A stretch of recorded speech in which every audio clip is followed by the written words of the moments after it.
مساء الخير عليكم يا أهل قناة تنساوي. الشيء اللي راح نتحدث عليه اليوم هو بالمختصر المفيد، شيء لا يدخل العقل، لأنه في أماكن لما تدخلها تحس نفسك داخل عالم آخر، أماكن ما تعرفش واش مخبية وما تعرفش إذا كنت وحدك ولا في أحد يراقبك من الظلام. فإذا كنتوا جاهزين للحكاية خلينا نبدأ طقوسنا المعروفة. حضر كوب قهوتك، شايك ولا عصيرك، وخليك في ركن هادي، وما تنساش على يدك اليسرى خلينا لمسة على اللايك حتى تدعمنا، واطفي النور. هنا نقدر نقولوا على بركة الله نبدأ الحكاية. في يوم وانا جالس نرتاح من يوم عمل طويل حتى نلقى هاتفي يرن، عملت الهاتف وشفت لقيته صديقي علي اللي عندي وقت طويل ما شفتوش، ورديت على المكالمة. السلام عليكم يا علي، كيفك؟ ايه يا صاحبي، عندك غيبة طويلة، علاش انت دائما مختفي؟ يا اخويا علي انت تعرف ضغط العمل، وثاني من النهار اللي مات ابي الله يرحمه انا ما نتحركش كثير، حتى ما نخليش الوالدة وحدها. معليش، عندي لك خبر. انت متفكر خالي اللي يسكن الارياف؟ غدوة نجي عندك ناخذك معايا انت وصديقنا امين، ونروحوا عند خالي نقضوا ليلة يحكي لنا شوية على حكايته. انت تعرف يا علي الوالدة وحدها. معليش، شوف احد يبات معاها وهذه ليلة وتمر، متفقين؟ اي اوكي، نشوفك غدوة ان شاء الله. وقفلت المكالمة. اليوم اللي بعده كان يوم نهاية اسبوع، جاء عندي علي كانت تقريبا 10 صباحا، ركبت في السيارة وبعد السلامات تحركنا ومشينا مع امين. هذيك الليلة جلسنا تحت سماء الليل مولعين موقد نار صغيرة وسط العتمة، كانت الريح باردة تحرك الاغصان اليابسة كأنها تهمس باسرار قديمة. حتى جاء عمي بدوي اللي هو في الأصل خال علي، العجوز اللي شاب راسه من تجارب لم يكن أي منا مستعد لسماعها.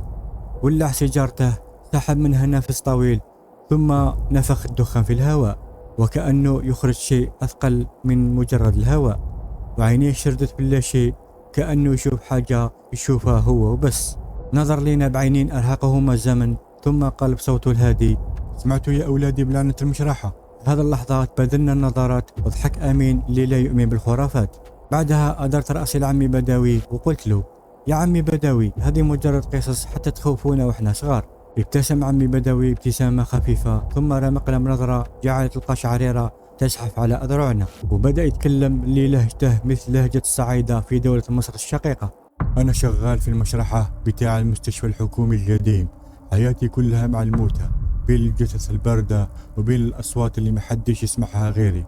اللي ما يعرفش يفتكر إن الشغلانة دي هينة، لكن اللي جرب يعرف أن المشرحة مش مجرد مكان، دي دنيا تانية بين الحياة والموت، بين الحقيقة والخيال. علي تنحنح وقال له: يعني يا خال المشرحة عن جد فيها حاجات ولا أنت حابب تخوفنا؟ بعدها عمي بداوي شافها بنظرة كلها جدية وقال: يا ولدي مش كل حاجة العين بتشوفها تكون الحقيقة، في حاجات بتتحس وتعيش معاك حتى لو ما حدش غيرك مصدقها. وكمل وهو ياخذ نفس ثاني من السيجارة: في يوم جاءت جثة غريبة لا عليها أثر ضرب ولا حد عارف هي مين، لا بطاقة ولا أوراق ولا حتى حد سأل عنها. عينيها كانت مفتوحة وكأنها بتبصلي، وجسمها كان بارد بطريقة مش طبيعية. وأنا بنظفها عشان التشريح لقيت حاجة تحت ضوافرها، كانت ورقة صغيرة ملفوفة بإحكام، فتحتها بالعافية وكان فيها كتابة غريبة مش عربية ولا أي لسان أعرفها، لكن وسط كل الرموز دي كان فيها كلمة واضحة: اسمي بدوي. علي حس بقشعريرة لكنه حاول يتماسك وقال: كيف هذا الشيء؟ أحد يكون كتبها بالغلط؟ في هذه اللحظة عمي بدوي هز راسه ببطء وقال: ما فيش حاجة اسمها غلط في شغلنا، كل حاجة ليها معنى، بس السؤال المعنى ده نافع ولا خطر؟ وكمل الكلام. عدت كم ساعة والمشرحة ساكتة كعادتها لحد ما سمعت صوت حركة زي حد بيجر حاجة على البلاط. قلبي وقع في رجلي، مسكت المصباح وبديت أدور. الكراسي في مكانها، الأدوات زي ما هي، لكن الثلاجة اللي فيها الجثة بابها كان مفتوح. هذه اللحظة أنا وصحابي كنا ساكتين تابعين بحذر، وعمي بدوي كمل بصوته الهادي: مديت إيدي وقفلته وأنا بقول لنفسي يمكن نسيته مفتوح، لكن قبل ما أتحرك سمعت أنين، صوت ضعيف كأنه طالع من جوا الثلاجة. هذه اللحظة صاحبنا أمين قال بسرعة: وفتحتها؟ عمي بدوي نظر في أمين نظرة عميقة وقال بصوت أقرب للهمس: فتحتها، بس اللي شفته مش حاجة ممكن حد يصدقها، الجثة اللي كانت قدامي كانت دافية وكانت بتتكلم، وفي لحظتها كأن الهواء نفسه تجمد حولنا، عيوننا توسعت والعرق بدأ يتجمع على جباهنا رغم برودة الليل. علي ابتلع ريقه بصعوبة وقال بصوت مهزوز: بتتكلم؟ كيف تتكلم يا خال؟ الجثة كانت ميتة صح؟ عمي بدوي نظر بنظرة غامضة ونفخ آخر نفس من سيجارته قبل ما يرميها على الأرض ويدعسها برجليه. ميتة؟ المفروض تكون ميتة، بس الحقيقة كانت حاجة تانية خالص. وكملوا عيونها شاردة في الظلام. أنا كنت واقف مشلول مكاني، بصيت عليها لقيت شفايفها بتتحرك ببطء، صوتها كان مبحوح ضعيف بس واضح، نادت اسمي بدوي بصوت ما كانش بشري، كان كأنه طالع من بير سحيق، صوت مليان وجع وغضب. هذا الوقت تعدلت من مكاني وشفت في عيون عمي بدوي وقلت له بصوت فيه رعب: وش عملت لما شفتها تتكلم؟ عمي بدوي مسح كفه على وجهه كأنه بيحاول يمسح ذكرى مش حابب ترجع. ما قدرتش اتحرك، جسمي كان متخشب، لكن جمعت شجاعتي وقلت: انت مين؟ ايه اللي جابك هنا؟ الجثة ابتسمت: يا ولدي. ابتسمت ابتسامة ما انساهاش طول عمري وقالت لي: انا اللي جيت لك، جيالك مخصوص، عندي كلام ليك وكلام ما ينفعش حد غيرك يسمعه. وقتها حسيت ان الدنيا كلها اتقلبت، ريحة المكان بقت كأنها مليانة عفن، الأضواء في المشرحة بدت تهتز والبرودة زادت بشكل يخلي العظام تترج. علي قرب شوية وكأن الكلمات تسحب منه بصعوبة وسأل: ومن بعد واش قالت لك؟ عمي بدوي سكت لحظة كأنه عقله يرفض انه يعيد اللي سمعه، وبعدها قال بصوت مخنوق: قالت لي حان وقت الحساب يا بدوي، الحساب اللي هربت منه من سنين، فاكر؟ اتسعت عيون الشباب والأنفاس قطعت. علي قال بصوت بالكاد خارج منه: حساب؟ انت كنت بتعرفها؟ عمي بدوي مسح جبينه وكأنه لأول مرة يحس بالخوف قدامهم، وقال بصوت أقرب للهمس: كنت أعرفها، واللي حصل بعدها كان أكبر كابوس عشته في حياتي. بعدها عمي بدوي سكت للحظات، عيونه ثابتة على نقطة في الفراغ كأنه يشوف شيء مش شايفه غيره. واحنا كنا مترقبين، أنفاسنا متلاحقة، مستنيين نسمع اللي حصل. علي بصوت مبحوح من التوتر قال: يعني ايه كنت تعرفها يا خال؟ هذه جثة غريبة جات لك فجأة، كيف يكون لك علاقة بها؟ عمي بدوي نفخ ببطء، مسح على وجهه كأنه بيحاول يطرد ذكرى قديمة وقال: الليلة دي كانت النقطة اللي ربطت ماضي بحاضري، الليلة اللي فهمت فيها إن الهروب من الذنوب مش معناه إنها انتهت. قبل 20 سنة بدوي كان شاب صغير يشتغل في المشرحة كعمل بسيط، كان لسه بيتعلم وكان كل شيء بالنسبة له طبيعي، لحد ما جات الجثة اللي غيرت حياته. كانت جثة بنت عمرها ما يزيدش عن 25 سنة، ملامحها هادية كأنها نايمة بس، لكن كان واضح إن موتها مش طبيعي. التقارير قالت إنها انتحرت، لكن في شيء في جثتها كان غريب، شيء خلاه يحس بعدم ارتياح. وفي الليلة اللي كانوا حيعملوا فيها التشريح كان المفروض إنه يساعده الدكتور المسؤول، لكنه اختفى فجأة، تركه لوحده مع الجثة. وقتها وقف جنب الطاولة، قلبه بيدق بسرعة، مد ايده عشان يغطي الجثة، لكنه لمح حاجة في ايدها، ورقة صغيرة ملفوفة بإحكام بين صوابعها. فتحها ببطء وكان فيها كتابة، نفس الرموز اللي لقاها تحت ضوافر الجثة اللي جات له من يومين، ونفس الكلمة اللي خلت الدم يتجمد في عروقه. كانت اسمه بدوي. رجع خطوة لورا، حس بجسمه بيتصلب من الخوف، كيف اسمه مكتوب هنا؟ وإيه معنى هذا الرموز؟ لكن قبل ما يفكر أكثر حصل شيء مش ممكن ينساه.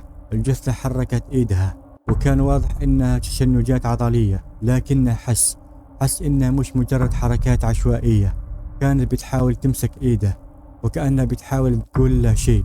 لكن اللي حصل بعدها هو اللي خلاه يهرب من كل شيء طول السنين اللي فاتت، هو اللي خلاه يقرر ينسى كل حاجة عن هذه الليلة. علي كانت عيونها متسعة، قال بصوت مرتعش: هال انت كنت تقول انك كنت وقتها مجرد عامل صغير، وش اللي خلى اسمك يكون مكتوب في الورقة؟ عمي بدوي نظر له نظرة طويلة وقال بصوت فيه ندم: عشان يا ولدي الليلة دي انا كنت جزء من اللي حصل للجثة دي، كنت جزء من السر اللي المفروض ما يتكشفش ابدا. سكت لحظة وبعدين قال بصوت اشبه بالهمس: واظن انه اخيرا جاه وقت الحساب. اللي كان ساكن لكن دخل قلوبنا، كانت العاصفة شغالة. علي وأنا وأمين كنا قاعدين متخشبين مستنيين نسمع باقي القصة، بينما عمي بدوي سحب نفس عميق كأنه يحاول يستجمع شجاعته عشان يكمل.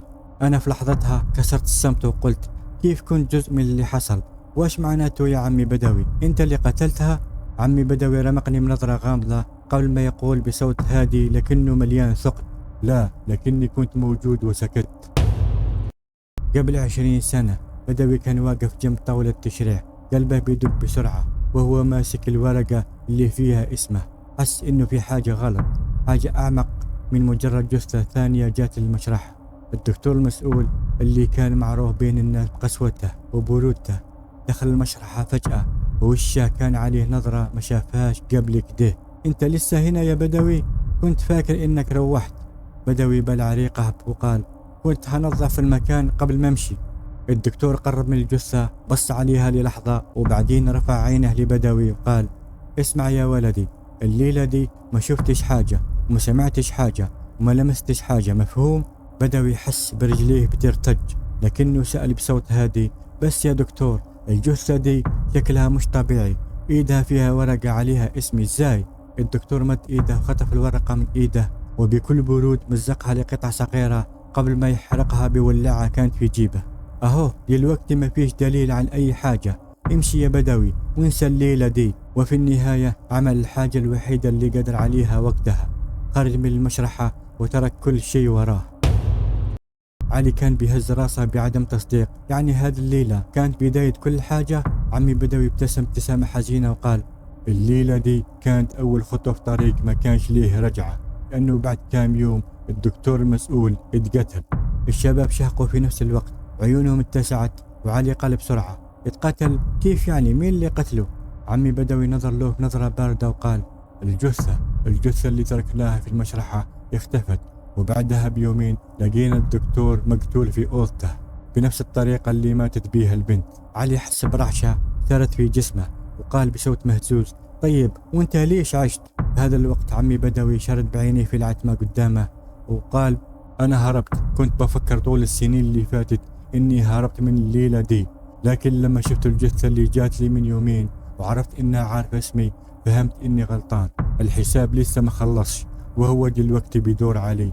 ريح خفيفة هبت في مكانه كأنها بترجف معاهم، لكن قبل ما حد يلحق يقول حاجة سمعوا صوت غريب جاي من بعيد، صوت خطوات بطيئة وحكة كأنه حد بيسحب رجليه على الأرض. وفي لحظتها عمي بدوي رفع راسه ببطء وعيونه اتسعت من الرعب وقال: يا ساتر، جت! اللي سمعناه الليلة ما كانش مجرد كلام، كان باب تفتح على عالم مظلم، عالم قليل اللي يقدر يشوفه وأقل اللي يقدر يخرج منه. كاين حكايات تنقال وتروح مع الريح، وكاين حكايات تبقى تعيش معاك، تلحقك في أحلامك وتهمس لك في الظلمة. أما إذا عجبتكم الحكاية ما تنسوش تكتبونا رأيكم في التعليقات، وكالعادة اللي يحب نحكي حكايته تواصل معي في الروابط الموجودة في الوصف، ونشوفكم في الحكاية الجاية. سلام.